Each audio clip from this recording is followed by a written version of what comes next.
what's your favorite chip stock in the semiconductor sector? Jeremy, you want to lead us off? First? Yeah, I'll hit this one first. My pick is going to be ACM Research. It's ticker ACMR. I own a bit of the stock. I think this is a pretty off the radar company for most people. It's a manufacturer of semiconductor wafer cleaning machines. So this is something that, that's a process. I mean, everybody's got one of those in their kitchen, Jeremy. Sure. Okay. Right next to your Keurig, right? There you go. That's awesome. No, keep going. That's I love it when we get these very esoteric companies like this. Keep going. So and these machines are about 2 million to 5 million. So Jason, you probably have a few of them in your garage or something over there. I have a very nice kitchen. But yeah, so this is an essential tool for or essential process for semiconductors, and I think it's I look at it as sort of this picks and shovels play in the industry. It's an American company that they do their business in China, which is where a lot of the chip industry is manufacturing takes place. So I think they're more insulated from the the stuff that sort of regulatory crackdown and those concerns going on in China. If you want some exposure to the Chinese market, but don't want the protection of a U.S. company, they can do that for you.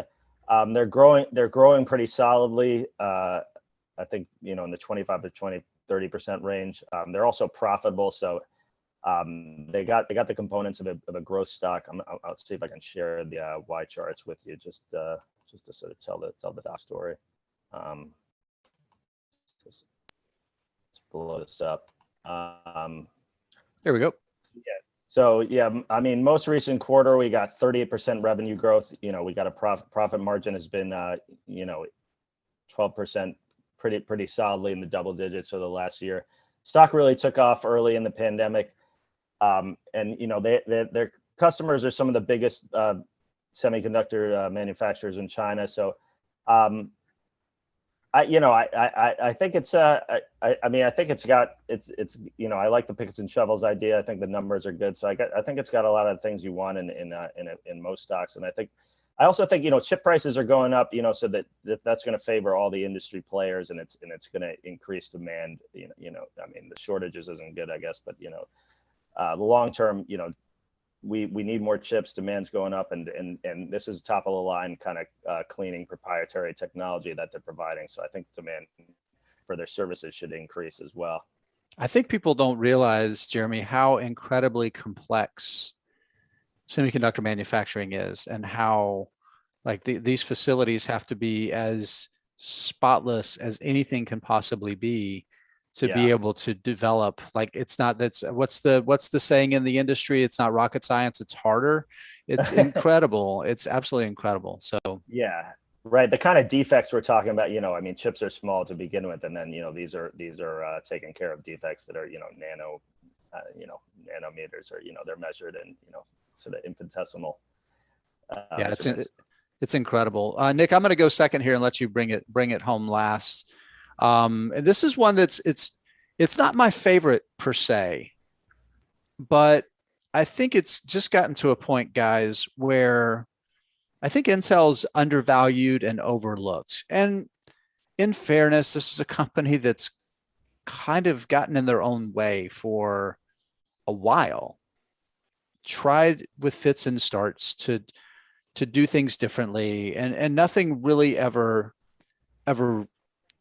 works. So let's take Intel and put it in the bucket of what it is. So it's fully integrated, right? So this is a company they design, they have their own proprietary architecture, they design on it, and they manufacture it. They do it right, soup to nuts, and they work with different customers for optimization, customization, that kind of stuff. But it's not like any of these other fabless chip manufacturers where they design and then they go to a third party that does the manufacturing.